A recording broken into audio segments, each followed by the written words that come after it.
Vai lá. Então, eu gostaria de agradecer o convite à professora doutora Leonor Werneck.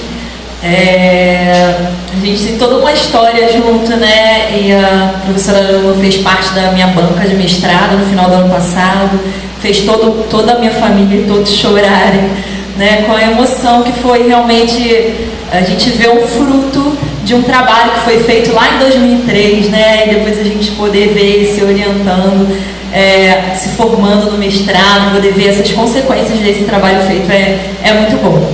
Então, meu muito obrigada a vocês também pela atenção, pela presença. Eu escolhi focar mais na parte das atividades em si, né? Eu não vou estar com muito foco exatamente na dissertação, na metodologia, mas com foco mais para as atividades desenvolvidas, para a gente falar um pouquinho do tema análise linguística.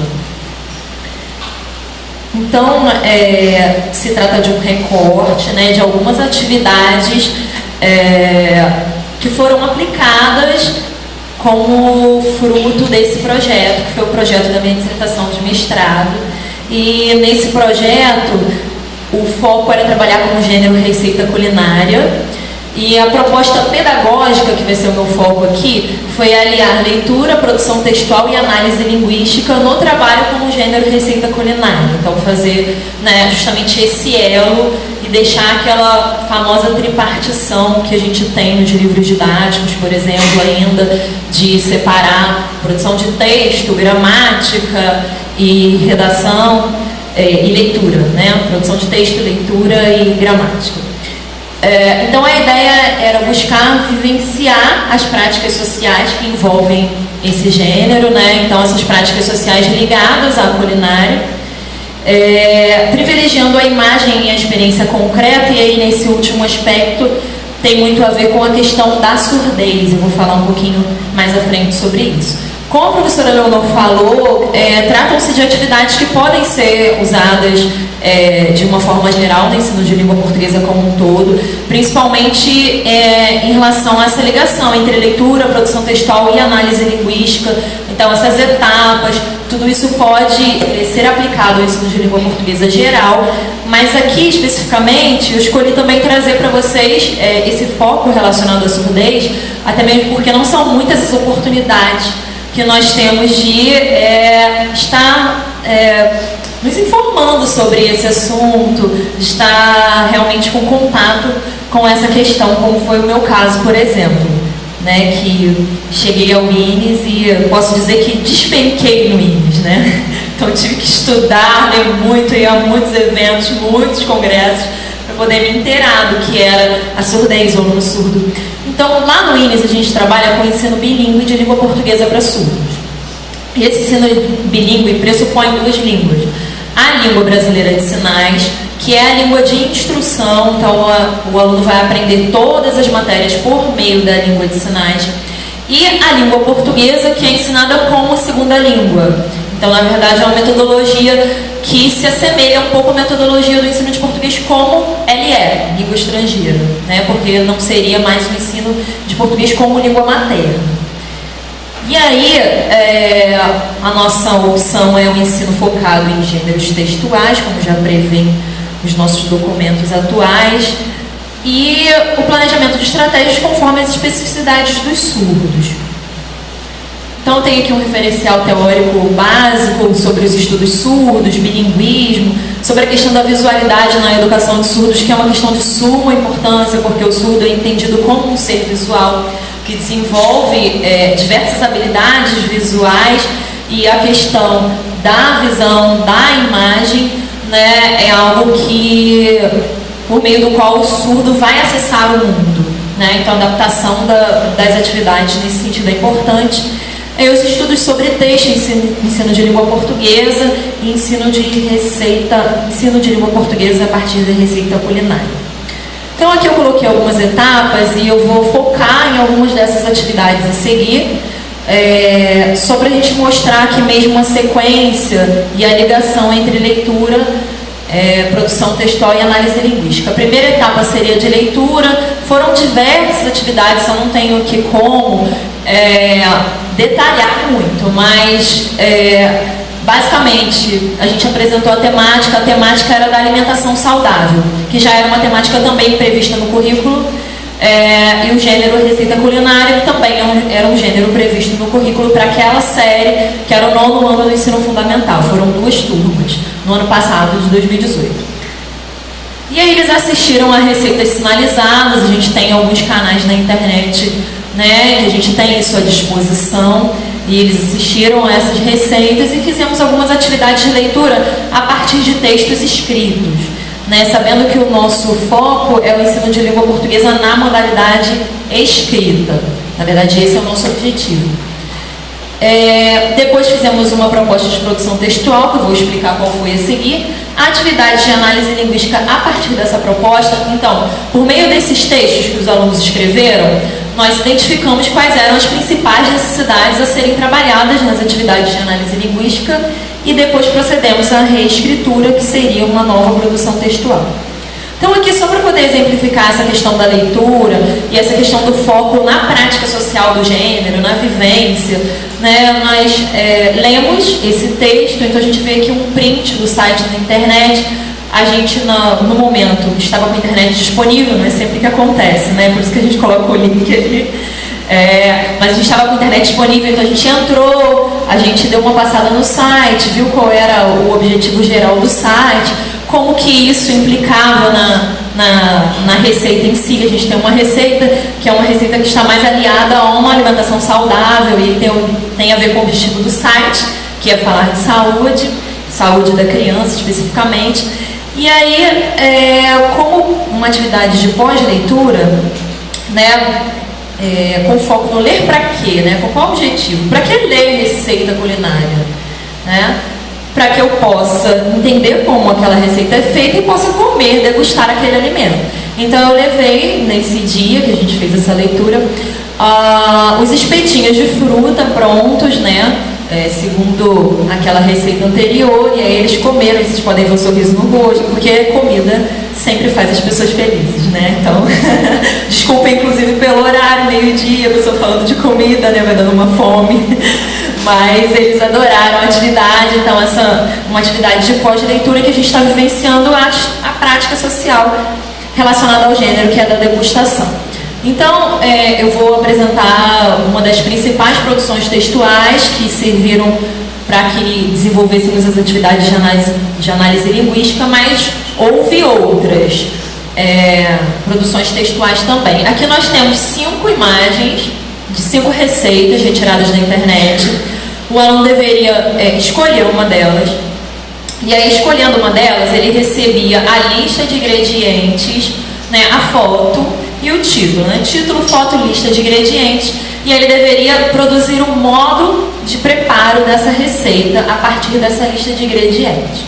Então, eu vou colocar aqui a seguir o texto de um aluno. Esse texto vocês vão ver que ele tem algumas peculiaridades, né, porque ele não é um texto de um aluno que tem no português sua língua materna. Ele é um texto de um aluno que tem no português como L2. Então a gente vai ver algumas particularidades nesse texto, e é com base nelas que a gente desenvolveu as atividades de análise linguística. Essa foi a primeira versão. Essa aluna escolheu a primeira imagem, que é uma imagem de uma crepioca com um recheio rosa. E aí diz assim, modo de preparo: misturar ovo, clara, tapioca e sal, misturar picota, beterraba e sal, colocar na assar, frigideira, assar, virar, colocar recheio, fechar e esquentar um pouco. Então essa foi a primeira versão. A gente vai falar mais dela a seguir. Então, a partir dessa versão, a gente identificou como os principais elementos que deveriam ser trabalhados, elementos gramaticais, os artigos. Na verdade, os artigos já são elementos que são previstos como necessários a se trabalhar na escrita do surdo, devido à inexistência desses elementos na Libras. Então, já é um fator de dificuldade mesmo, independente do gênero.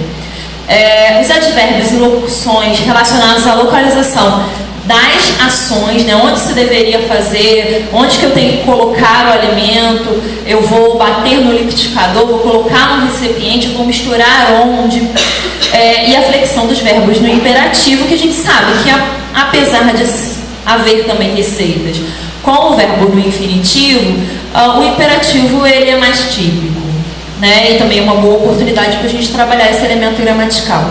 Então, falando, por exemplo, dois artigos, né? A gente tem ali um print de uma das páginas do material, em que a gente vai trabalhar lá em cima, né, um pouco da concordância, os ovos, o ovo, as cenouras, a clara. E a seguir a gente vai trabalhar a questão da função referencial desse artigo, do como esse artigo é importante para a receita. Porque quando você diz corte o tomate no modo de preparo, aquele tomate não despencou do nada, é o tomate que foi citado na lista de ingredientes. Então esse artigo é de suma importância para fazer referência a esse elemento que foi citado anteriormente, né? Então a gente tem aí o uso de setinhas, de cores, né, de forma a facilitar a percepção também. Aí aqui é o exemplo de uma parte do material com advérbios e locuções. Por que ele está começando por vocabulário? Porque a gente está falando de ensino de L2. Então, os termos que alguém que tem o português com L1 já domina, que já são básicos, um aluno que está aprendendo português com L2 não domina, não são básicos, não são óbvios, né? Então, a gente aqui aliando a imagem, a palavra, então, por exemplo, liquidificador, aí tem a palavra ali, forma retangular, panela. Então a gente tem a associação entre imagem e palavra para que o aluno também vá fixando esse vocabulário para que ele venha aprender as locuções em si. Então aqui a gente já tem a estrutura gramatical, não só a palavra, mas a estrutura em uma vasilha, no liquidificador. Então a gente tem ali a preposição, o artigo que é necessário colocar junto também é um fator de dificuldade bem grande para o surdo o uso da preposição.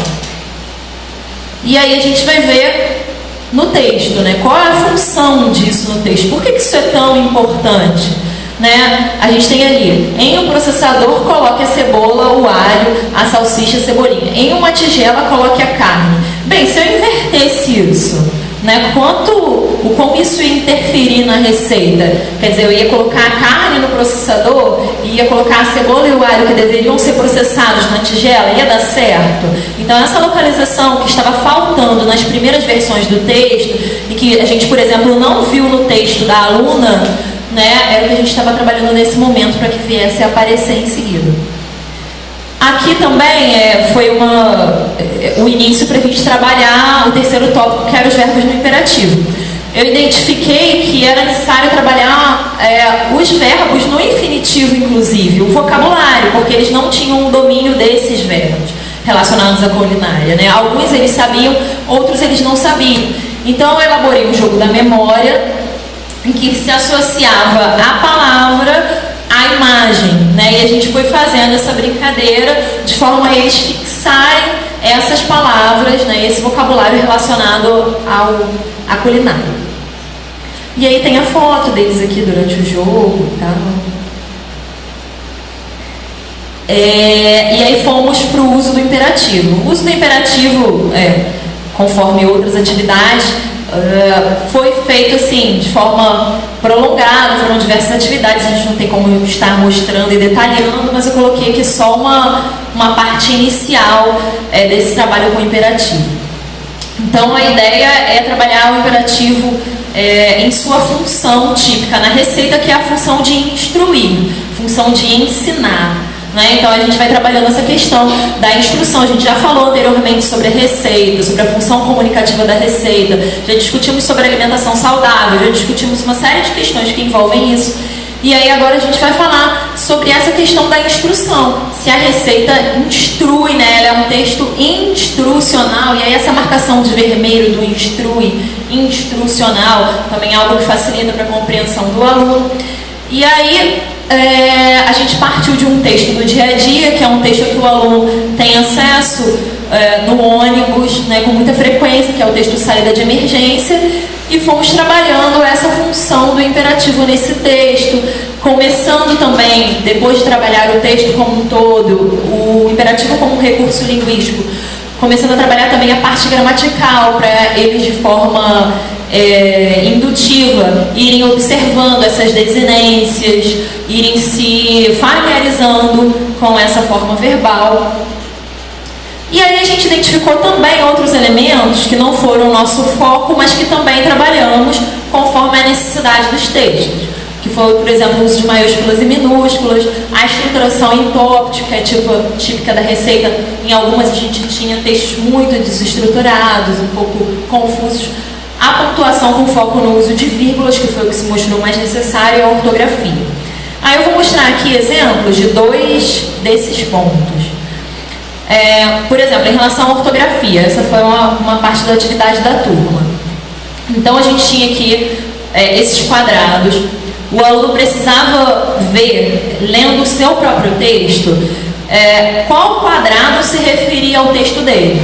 Ele ia ver, no meu texto tem essas palavras aqui, liquidificador, enfarinhar em 30 minutos. Então esse aqui é o meu texto. Aí ele ia lá, marcava um X. Aí depois que ele marcasse o X, que ele disse que é o texto dele, ele ia procurar essas palavras, marcar essas palavras no texto dele e observar as diferenças. Né? O que ele escreveu de diferente? Por exemplo, o aluno escreveu liquidificador. Né? Então ele ia ver ali que ele, na verdade, escreveu o quê? E, na verdade, era o G. Aí ele ia ali nesse material que ele recebeu impresso, com um marca-texto ou com um lápis de cor, marcar a diferença, né, no texto, na versão correta. Marcar essa diferença para seguir na atividade de reescritura, ele consertar o uso dessa palavra. Então, de forma a ele mesmo depreender, né, esses erros e fixar melhor, não só o professor corrigindo em cima do texto do aluno. Essa atividade em relação ao uso de vírgulas, então a gente viu que era bem importante no caso da Receita esse uso da vírgula para separar a enumeração. Então, por exemplo, os ingredientes em sequência, e mostrando ali com um X que antes do E a gente não iria usar, antes